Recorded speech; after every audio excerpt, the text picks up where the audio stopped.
Listen closely, pull the chair in, dim the lights. What you are about to hear is not a story meant for comfort. It is not a tale to pass the time. It is a key. A key to a room that has been sealed for over a century, a room built in the minds of men long before it was built with stone and mortar. This knowledge is a burden. Once you hear it, you cannot unhear it. It will settle in your bones.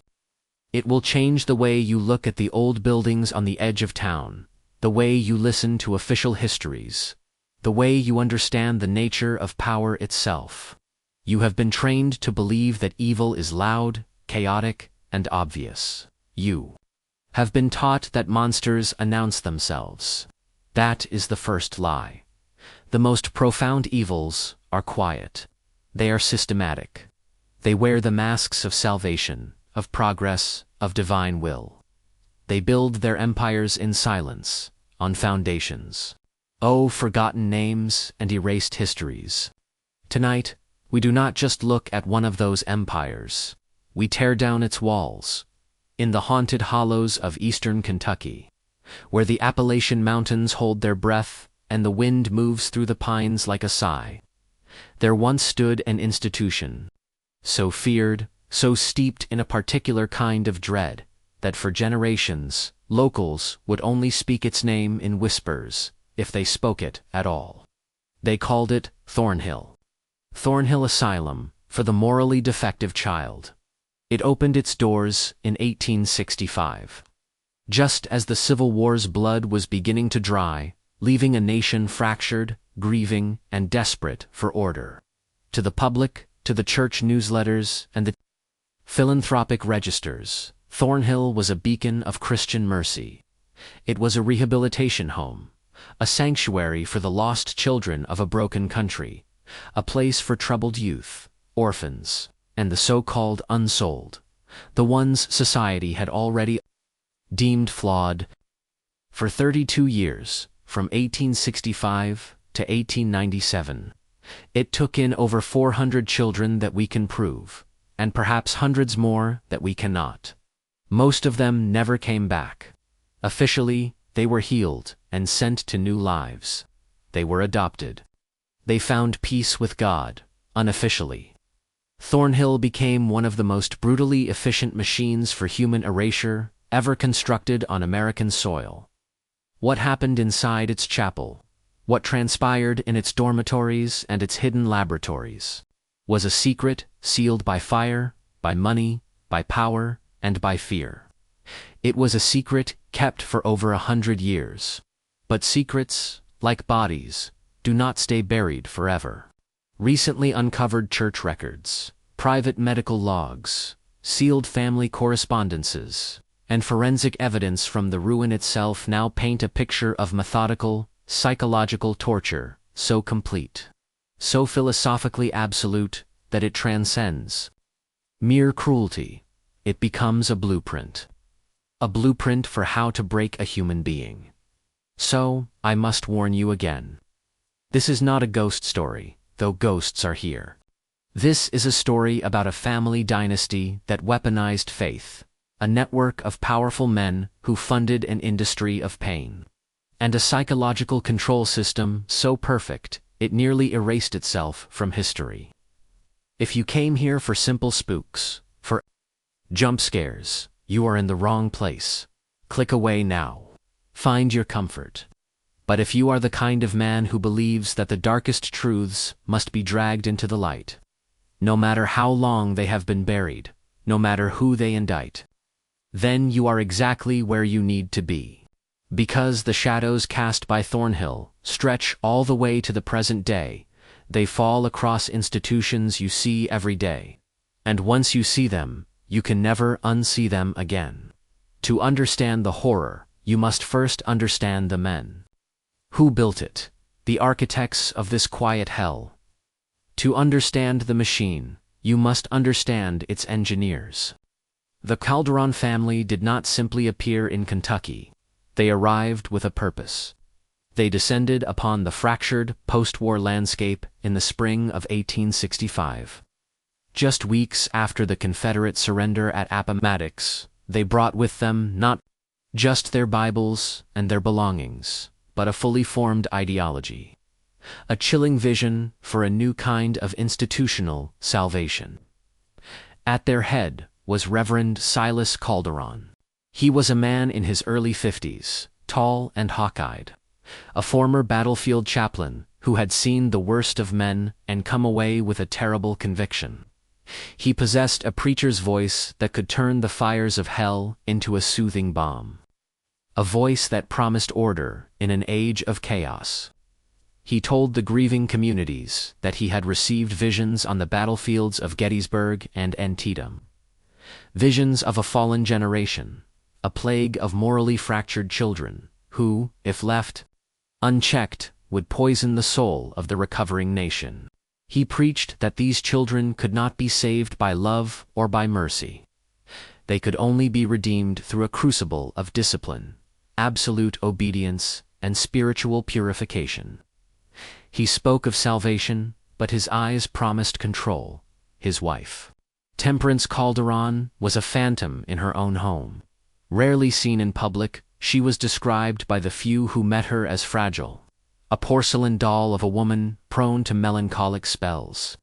But the whispers among the staff and the locals told a different story. They said she had been institutionalized herself before her marriage to Silas, that her fragility was not a weakness, but a kind of silent, chilling complicity. She was the ghost in the machine, her silence a form of consent that was more terrifying than any command. Their 4 children, however, were anything but silent. They were the active, brutal gears of the Thornhill engine. The eldest son, Elias Calderon, was 29. He was a licensed physician who had never practiced in a public hospital, never treated a common cold.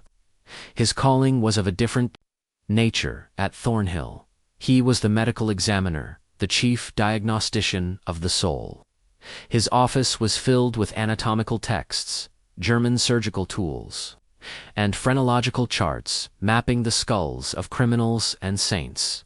Locals who delivered supplies described him as a man of few words, but when he spoke, it was with a morbid fascination for what he called physical recalibration, a process of cleansing the spirit by tormenting the flesh. Next was Josephine, 26 years old. To the outside world, she was an angel, soft-spoken, radiant, celebrated for her charity work and her celestial talent at the chapel piano.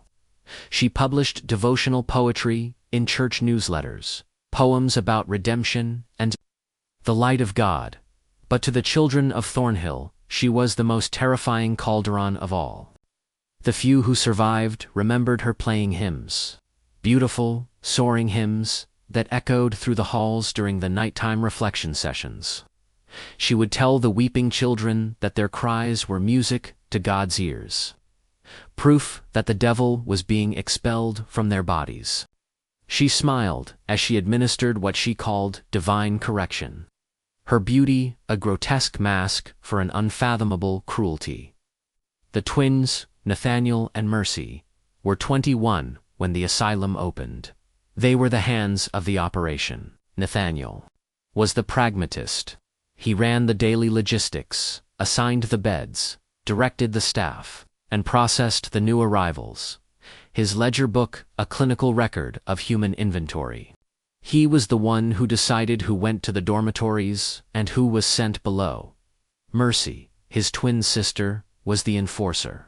She ran the reflection wing, a gentle name for a place of absolute horror. It was a wing dedicated to systematic isolation, starvation, and what the family's private documents called correctional confinement. She was known for her silence, a heavy, watchful presence who could break a child's will with a single, unblinking stare. And finally, there was the shadow behind the throne, Reverend Silas's brother, Dr. Alban Calderon. He was a defrocked neurologist.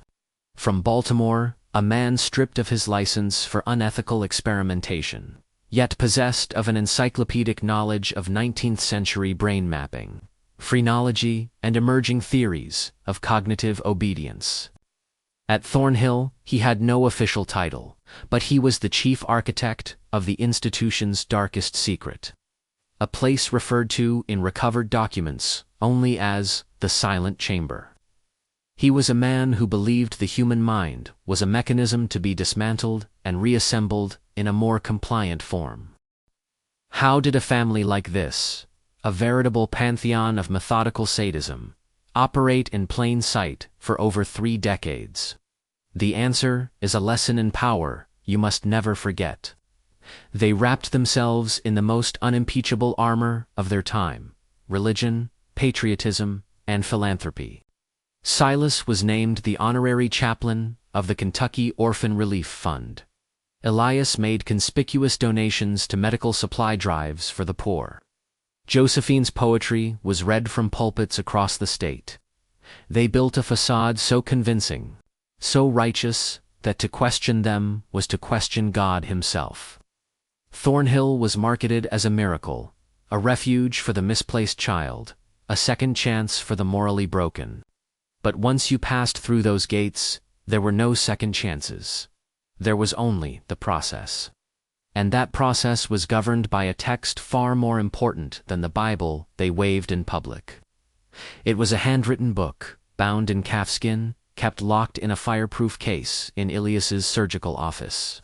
Its title, charred but legible in a report from a fire inspector decades later, was The Doctrine of Broken Things. What it contained was not just a twisted theology. It was a license to commit atrocity.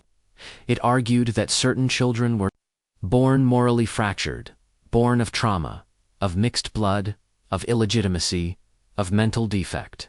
They were, Silas wrote, unsold children who lacked a true spiritual architecture. They could not be healed with ordinary mercy. The only path to salvation, the only way to make them whole, was to first shatter them completely. Let that sink in. They were not torturing children, in spite of their faith. They were torturing them because of it. One recovered passage reads, "The vessel must be shattered before it can be sanctified.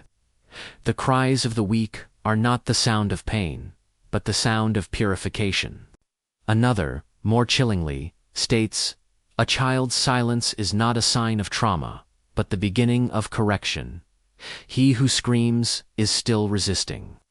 He who submits becomes clay in the hands of God." They had a name for their process: reform through collapse. A carefully engineered sequence of sensory deprivation, isolation, hunger, and exposure to cold, followed by structured psychological reprogramming that involved restraints, induced hallucinations, and what Dr. Albin Calderon called direct cognitive suggestion. Modern psychology would call it trauma bonding. Cult leaders would call it breaking. The Calderons called it grace. Have you ever stood before a building that felt wrong? Not haunted in the way of ghost stories, but structurally, architecturally, malevolent, as if the very stones were arranged for a purpose that defied human empathy. That was Thornhill Chapel. Before they built the dormitories, before the kitchens, before the clinic, the Calderons built the chapel. Its gray stone was quarried and brought in from Virginia, cold and imposing. Its stained glass windows, which should have been a source of light and beauty, shimmered with unsettling scenes. Not of a gentle Jesus, but of a wrathful, sword-wielding archangel standing over a weeping child. Of St. Augustine, who preached of original sin. Of St. Paul, who demanded obedience. The chapel could seat over 100 people, but the pews were rarely filled. You see, public worship was not its primary function. Its purpose was acoustic. Its purpose was to conceal. According to original blueprints that resurfaced in a state archive in 1994, the chapel was constructed with a full, unlisted basement. This was not a cellar for storage. It was a purpose-built labyrinth. It had no exterior access, no emergency exits. And most disturbingly, it contained a corridor of 12 small, windowless rooms. Each room was outfitted with iron shackles bolted directly into the stone walls. In the floor of each room was a narrow drainage trench, and hidden within the walls was a primitive ventilation system, a system that could deliver either warm, stale air or, as survivor testimony would later suggest, something else. Something that made you drowsy, confused, and compliant. At the far end of this subterranean level was a single, larger room, connected by a narrow corridor to Dr. Alban Calderon's private laboratory. The blueprints labeled it Observation. Chamber B. This was the silent chamber. This architecture of control, this ritualistic design, was no different in principle from the medical blocks of Auschwitz or the secret prisons of the Stasi. The only difference was the era and the victims. And the excuse was God, church visitors, well-meaning donors, and state clergymen were given a carefully curated tour. They saw the clean dormitories upstairs. They saw children sitting in prayer circles. They heard Josephine's angelic hymns on the chapel piano, while Reverend Silas read scripture in a voice like warm honey. They were shown the face of salvation, but they were never shown what lay behind the altar, because hidden beneath the wooden crucifix and the heavy velvet curtain, concealed by a false dais, was a trapdoor. Down a stone stairwell, always kept locked, was the space the Calderons referred to in their private letters as the penumbra, the edge of shadow. You must be asking yourself, how could this exist for 30 years without a single person speaking? The truth is, someone did. In 1873, a young coal delivery man named Ellis Rowe, new to his route, claimed he heard muffled cries coming from beneath the chapel floor while unloading his cart. He was a simple man, but he knew the sound of a child in pain. He reported it to the local sheriff. The following week, Ellis Rowe was found drowned in Mill Pond Lake. The coroner ruled it a tragic work accident. His mouth, inexplicably, was filled with gravel. The case was closed. No one reported hearing anything from the chapel grounds again for 18 years. Silence wasn't an absence of sound at Thornhill. It was a weapon of erasure. The architecture was a tool, but the system it served was the true monstrosity. By the early 1870s, the intake program was a well-oiled machine. Children arrived by train or by cart, sent from overwhelmed orphanages, desperate families hiding a shameful birth, or county courts eager to offload a problem. The intake forms always used the same chillingly sterile euphemism, involuntary, placement for moral realignment. Within 48 hours of arrival, each child was evaluated by Josephine and Elias. Their compliance was tested. If they were docile, obedient, and quick to pray, they were marked Category 1 and sent to the communal dormitories. If they resisted, if they lied, if they stuttered, if they flinched at a touch, they were marked Category 3 and sent to the reflection wing, and from there, often, below. If they tried to run, they were designated as non-viabelos. What happened to the non-viables was never written down. The logs simply show they were never reassigned a bed. They ceased to exist on paper. Now, what about the numbers? The ugly, damning mathematics of the place. From 1865 to 1897, official state records list 223 children admitted to Thornhill. But when state auditors, during a quiet, preliminary review for a potential historical preservation grant in 1968, cross-referenced those records with Thornhill's own financial ledgers, they found a terrifying discrepancy. The facility had received federal and state funding, food supplies, and railroad transport vouchers for over 600 children. That is a gap of nearly 400 souls. 400 children who were paid for, fed, and transported, but who never officially existed within the system. Where did they go?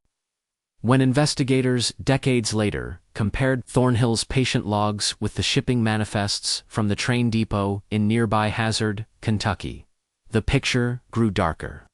Between 1870 and 1889, at least 142 children arrived at that depot with tickets and transfer papers for Thornhill, but were never logged in the asylum's records at all. They were ghosts before they even walked through the gates. In 1995, a private researcher, a tenacious historian, named Dr. Helen Marin, gained access to a forgotten trunk of Reverend Silas Calderon's personal correspondence. Inside, among letters to parish priests and distant cousins, she found a stack of handwritten death notices. Each was a slight variation on the same cold, formulaic template. It is with divine sorrow that we inform you of the child's passing. During corrective rites, the body has been sanctified and returned to the earth. We pray your heart finds peace in their final restoration.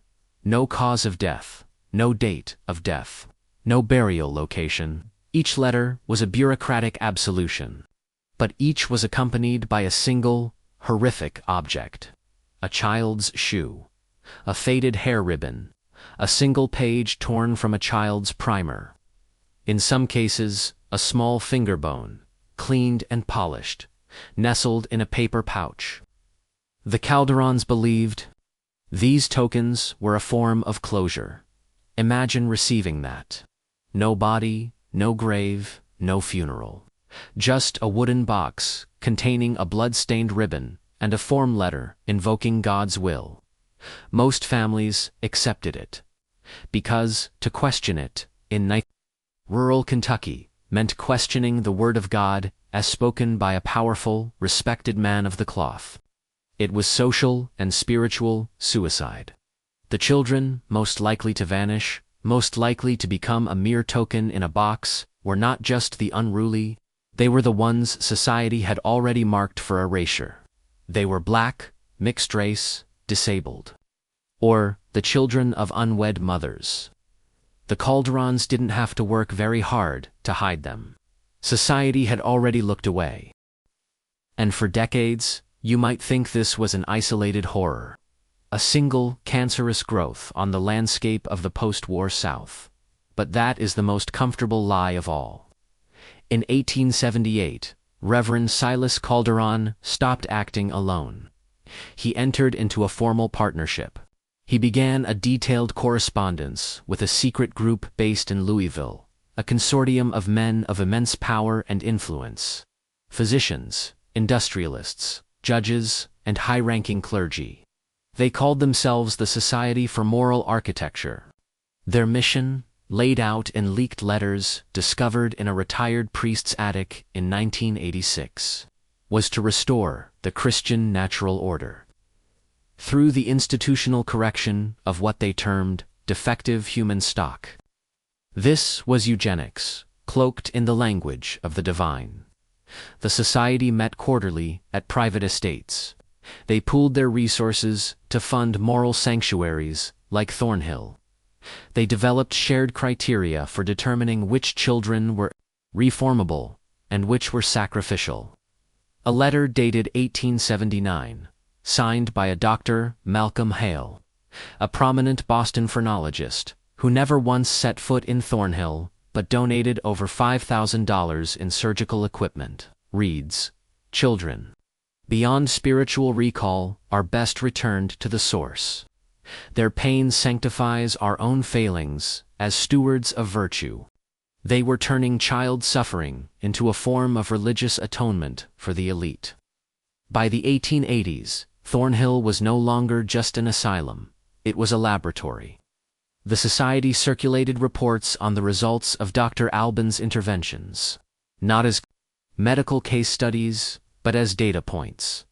Survival rates, silencing response times, resistance breakdown periods. They were perfecting the science of breaking a human will. One file, labeled simply Case for 2C, reads, 9-year-old mulatto female, collapse, achieved in 72 hours, viable for replication. This was not theology anymore. It was systematized, industrialized. Cruelty funded like a modern corporation and justified by a holy mandate. Out of this vast bureaucratic machine of pain, a single voice emerges from the darkness. A crack in the wall of silence. The voice belonged to an 8-year-old girl named Delilah M. She was transferred to Thornhill in the autumn of 1881. Her intake file, miraculously preserved in the county orphanage logs, is sparse and brutal. Daughter of a washerwoman and a Negro Union soldier. Her mother had died. Her father was gone. She was described as bright but unruly. The notes, penned by Nathaniel Calderon himself, claim she refused to pray when asked and laughed when shown scripture. She was immediately designated Category 3 and sent directly to the reflection wing. But Delilah did not break. She did not forget who she was. And in the 2 months she spent inside that hell, she managed to do something no one else had, she wrote. She bore witness. In 2004, during a demolition project on what was left of the Thornhill grounds, a historian named Maeve Kennerly found a mold-soft hymnal buried beneath a floorboard in the ruins of the North Dormitory. At first, it seemed like nothing. Pages, swollen and fused by a century of damp, but tucked between the hymns for Amazing Grace and Rock of Ages, she found 12 loose, brittle pages. Written in a child's faint pencil script were not sentences, not a diary, but fragments, a coded map of a daily nightmare. Here are some of Delilah's entries. Today, the soup had something in it. I saw Ruth fall asleep standing up. I pretended to drink it. Another page, he said the cold makes you clean. I am tired of being clean. I want to be warm. And then, this. There is a room under the church. It eats the loud ones. They took Samuel yesterday. He was loud. And finally, a line that chills you to the core. I wish my name wasn't mine. Then they couldn't call me. Think about what it takes for an 80-year-old child to wish for the erasure of her own identity as a form of protection. This wasn't a journal. It was a flare shot into the dark, a message in a bottle from a drowning soul. But Delilah was not the only one fighting back in the silence. In every story of absolute evil, there is often a figure of quiet resistance. Someone who watches, who remembers. At Thornhill, that figure was the woman the children whispered about, the woman in white. A pale figure who would sometimes appear in the dormitories after midnight, leaving a cup of clean water or a small piece of bread. A laundress who would accidentally leave a door to the outside unlocked for a few precious minutes. For years, historians thought she was a ghost, a comforting myth created by traumatized children. She wasn't. Her name was Eleanor Witt, and she was real. Born in 1850, Eleanor was a physician's daughter, a trained midwife, a widow who, estranged from her family, applied for a custodial position at Thornhill in the spring of 1882.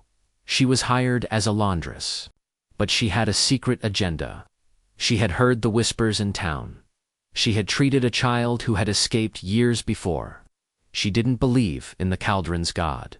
She believed in truth. For 3 years, Eleanor worked in the belly of the beast. She washed the linens, scrubbing away the blood and the filth, and she watched. And she recorded everything. Using a needle and thread, she stitched coded symbols into the seams of pillowcases, documenting injuries and names. She hid chalk marks inside the laundry bins, tracking which children were sent to the penumbra. And in her small, damp quarters behind the east furnace, she kept a hidden leather satchel. Inside that satchel, investigators would later find a list of 22 unaccounted-for children, a broken locket belonging to a girl named Ruth D., and a small, corked bottle labeled Mercy's Draft, test for C. The contents of that bottle, when analyzed decades later, were found to be an opium tincture laced with mercuric chloride. a poison known to cause hallucinations, organ failure, and, in sufficient doses, a quiet death. Mercy Calderon wasn't just a disciplinarian. She was a chemist, testing compounds for chemical compliance, and Eleanor had the proof. But every time she got close to exposing them, the child she was watching would vanish. Their name would disappear from the rolls. Their bed would be empty in the morning. If you are beginning to see the patterns they tried to hide, comment the words, "The silence is broken below." Write it twice. Once for the souls they tried to erase, and once for the part of you that will never be silenced again. In late 1885, Eleanor knew her time was running out. She smuggled 2 small children out of the laundry wing during a delivery transfer. One, a little girl, died of exposure in the cold Kentucky hills. But the other, a boy named Unsel, made it to a Unitarian mission house 60 miles away. That boy, grown into an old man, silent about his trauma for decades, would testify in a closed-door state. Inquiry in 1921, he described Eleanor as the first person who ever looked at me like I was a person, not a sin. But the Calderon machine did not tolerate leaks. Within a month of the escape, Eleanor Witt was reported missing.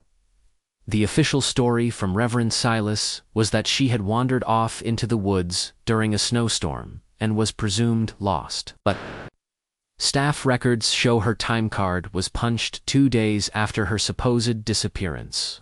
And the last known entry in her hidden satchel, dated December 18, 1885, is a testament to her courage. It reads, "If I am taken, may someone remember these names. They are real. They were here. God is not in this place, but I was." They never found her body. She simply vanished, absorbed into the silence she fought so hard to break. She was not a ghost. She was a witness, and for that she was erased. There is one room at Thornhill that does not appear on any blueprint, not on the original 1865 designs, not on the fire code updates from 1874, not even in the meticulous hand-drawn sketches Eleanor Witt left behind. It was a room with no name, no number, and no door. It was sealed, not with a lock, but with 2 feet of poured concrete, smoothed over and painted to match the surrounding brick of the northern hallway in the main building. For nearly a century, it sat silent and invisible. It was a secret, buried within a secret. In the summer of 1997, a restoration crew, working under a grant from the Kentucky Historical Trust, began clearing that hallway. The state, in a move of spectacular ignorance, had planned to repurpose the less damaged parts of Thornhill into a heritage learning center. That plan came to an abrupt end on July 3rd. A demolition worker named Tomas Ramirez, swinging a sledgehammer, struck the wall and heard a deep, hollow echo where there should have been solid brick. They thought it was a forgotten maintenance closet. They brought in heavy equipment. When the concrete was finally removed, what they found was not a closet. It was a tomb. The room was roughly 15 feet long by 10 feet wide. No windows. No ventilation, save for a small, rusted metal hatch on the ceiling that had been welded shut with iron bars. The air inside was thick, and the smell, even after 100 years, was of chemical decay and something else. Something metallic and sour. The walls were covered in scratches. Deep, frantic gouges in the plaster and brick, some going all the way to the floor, as if made by children lying on their backs. Scorch marks lined the baseboards, and in the far left corner, beneath a rusted bucket, was a pile of small shoes. 17 pairs. Children's shoes, each pair tied together with strips of fabric, as if for inventory. But there were no bones, no bodies. Only one object stood in the center of the floor. A single, child-sized wooden chair, bolted to the concrete. The leather straps were still intact. Air samples taken inside the room revealed elevated traces of phenol, chloroform, and mercuric vapor. A cocktail of toxins consistent with early, experimental chemical sedation and restraint. On the rear wall, beneath a century of grime, investigators found words scratched with a nail or a stone. "Stop, awake. Please don't go." And one name, repeated over and over, carved deep into the brick: Ruth. The same name from Delilah M's hidden journal. The same name on the locket in Eleanor Witt's satchel. This chamber, which internal memos later revealed was called Correction Cell 1B, was where the non-viables were sent. It was a place designed not just to break a child, but to unmake a personality. A place where silence was the tool and time was the weapon. Why seal it? Because in 1893, after a quiet state inquiry was launched into Thornhill's suspiciously high mortality rates, the Calderons and their powerful backers in the Society for Moral Architecture realized what was happening in Cell 1B could not be dismissed as discipline. It was murder. So they buried it. Literally. They poured 2 feet of concrete and erased the room from memory, leaving no mention of its existence in any document. But even that is not the most haunting part of the discovery. On the final day of the excavation in 1997, one of the workers, on a recorded debriefing tape, reported hearing a faint tapping sound from inside the far wall. Not loud, not rhythmic, just a steady, weak tap. They paused the dig. They checked. For animals, for shifting debris, they found nothing. The sound stopped. 2 days later, a piece of plaster fell from the opposite wall of the hallway, revealing a small, sealed compartment. Inside was a child's drawing, done in charcoal on a piece of linen. It showed 6 stick figures standing in a row. 5 of them were smiling. The 6th had no face. By the late 1890s, the Thornhill machine was beginning to rust. It had become a liability. There were too many rumors, too many quiet questions from neighboring counties, too many missing children that even the formidable Calderon influence could no longer contain. But the end did not come from an investigation or a whistleblower. It came from the earth itself. In the spring of 1897, the Lickstone River, swollen by weeks of torrential rain, breached its banks. A wall of water flooded the lower hollows, pouring into the subterranean levels of Thornhill, bursting pipes, and collapsing one of the secret corridors beneath the chapel. What the floodwaters churned up and deposited on the muddy grounds was not just silt and debris. It was evidence. Bone fragments, scraps of children's clothing, rusted medical restraints, some still bolted to broken pieces of floorboards. Locals, wandering the perimeter, found pieces of tiny jawbones, twisted wire mouth gags, and even fragments of child-sized wooden crutches, waterlogged and warped. The truth was literally washing up from the ground. For 3 days, the grounds were sealed off by private security hired by the Calderons. Then, they were quietly reopened. There was no press coverage, no formal investigation from the state, just a fire. 2 weeks after the flood, a fire started in the West Wing, the administrative wing, consuming most of the chapel and all of the dormitory records. The official cause was listed as a lightning strike. Unofficially, several witnesses later reported seeing men carrying large wooden crates out of the building at midnight, the night before the fire. Crates marked with the initials SMA, Society for Moral Architecture. Within 2 months, Reverend Silas Calderon announced his retirement, citing spiritual fatigue. Elias and the twins, Nathaniel and Mercy, vanished from public record. Josephine Calderon was said to have been quietly relocated to a private care facility in another state. By the fall of that year, Thornhill was officially and permanently shut down, under the public pretense of state budgetary cuts. The land was sold to a coal syndicate.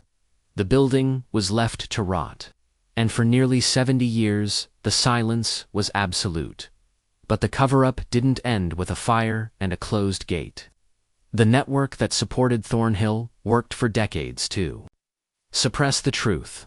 In 1902, a local schoolteacher who began collecting stories from former Thornhill staff was committed to an asylum himself, diagnosed with obsessive delusions. In 1924, a journalist for the Lexington Evening Standard named Henry Dunlop published a searing expose titled "The Orphan House the Devil Built." Within a year, the paper had folded due to financial pressure from its advertisers. Dunlop himself disappeared while on a reporting trip to Hazard County. His remains were never found. Why such a relentless, multi-generational suppression? Because Thornhill was never just one asylum. It was a pilot program. It was a blueprint. Its methods, refined and sanitized, were replicated in quieter ways. In poorhouses, reform schools, and native residential schools across the country, to expose Thornhill fully was to expose a foundational rot in the very institutions of so-called charity and reform. But for all that they burned, for every witness they silenced, for every lie they told, in the name of God and science, they missed things. They missed Delilah's name scratched into a wall. They missed Eleanor's satchel hidden behind a furnace. And they missed the survivors. The few who got out. The ones who carried the truth in their bodies, waiting for someone to finally listen. For decades, the official record stated there were no survivors of Thornhill's deep wings. But in 1976, a young, tenacious social worker named Alexis Brandt, compiling oral histories of Appalachian elders for the University of Kentucky, stumbled upon the truth. She wasn't looking for Thornhill, she was just listening. In a nursing home outside Berea, she interviewed a 90-year-old woman named Marion H. When Alexis asked about her childhood, Marion, who was known for her silence, looked away and said, "There was a place with no windows."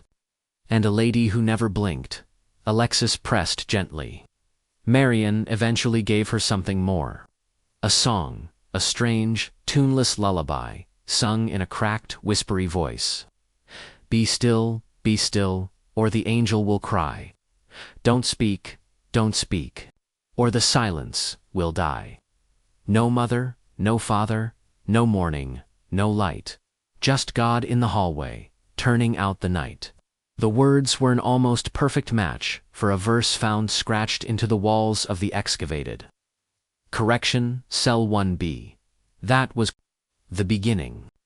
Over the next 2 years, Alexis Brandt found 4 other elders, scattered across the state, who made reference to a place they called the Hill or the Gray House. None of them could articulate a full story. They had near total memory loss before the age of 10, but they all had identical, faint, circular scars on their inner wrists. They all suffered from an extreme sensitivity to light. And when shown a photograph of Thornhill's chapel, every single one of them began to weep uncontrollably. One of them, a man named Benny K., said he remembered being locked in a cold box with red lights that made you forget. He drew pictures of an iron chair with straps. He remembered a girl named Leia, who sang to him through a wall. Another, who had become a nun and taken the name Sister Thomasina, whispered to Alexis, "We weren't children there. We were practice." These survivors were never listed in Thornhill's records. They were never given reparations or apologies. But their fragmented memories, their shared physical and psychological scars, align with every piece of documentary and forensic evidence that has since been uncovered. They are the living proof. The proof that no matter how much concrete you pour, no matter how many files you burn, you cannot erase what the human body remembers. For over a century, Eleanor Witt's final fate was a mystery. We had her satchel, we had the whispers of the children she helped, we had the name Delilah stitched in red thread. But we did not have her voice. Not until 2022. During a structural stabilization project on the crumbling East Wing, workers found a hollow space behind a false support column. Inside was a rusted metal box. And in that box, wrapped in oilcloth, was a bundle of pages. Scorched along the edges, written in a tight, shaking hand, it was Eleanor's final journal. The last 3 months of her life, what she wrote was not just documentation. It was a confession of her own helplessness, and a final, desperate act of witness. Here are excerpts from those final pages. October 19th, 1885. Ruth has stopped speaking. Not the silence of obedience they want, but the silence of absence. I touch her shoulder, and she blinks as if I am not real. They call this process mercy. I call it subtraction. November 2nd, 1885. I saw Josephine kneel beside a new girl's cot tonight and whisper, "It's almost over." The girl was not sick. I do not believe she meant the night. December 3rd, 1885. I tried to leave today. The supply gate was unlocked, but something in me said, if you leave, they win. The children who are left will have no one. I turned back. It was a choice. I think it was my last one. And then, the final entry, dated December 18th, 1885. The day before she disappeared. If anyone ever finds this, please believe what the children say. They have no power, no voice, no weight in this world. But they carry the truth on their skin and in their eyes. They are not defective. They are not broken. They were made into silence, piece by piece. And silence is the easiest lie to believe. Do not believe it. My name was Eleanor Witt. I was here. They were here. Please remember us. That journal now rests in a temperature-controlled vault. It is not on public display, but it is real. Thornhill is gone now. The last of the structure collapsed in a storm in 2003. Most of what remained was buried under earth and legal indifference. But a story, once told, is harder to bury. Especially one that was scratched into walls, stitched into cloth, and passed down in lullabies that no one wanted to remember singing. So now you have heard it. You have looked into the abyss, and the question is, what will you do with this knowledge? Will you click away and let the silence win again? Or will you carry it with you? Will you tell someone? Will you repeat a name? Delilah, Eleanor, Ruth Unsell. Because, for the hundreds of children who were ground up in that machine, the only justice that is left, the only monument they will ever have, is memory. And now, you are a part of that memory. You are a witness. The silence is broken, and what happens next is up to you.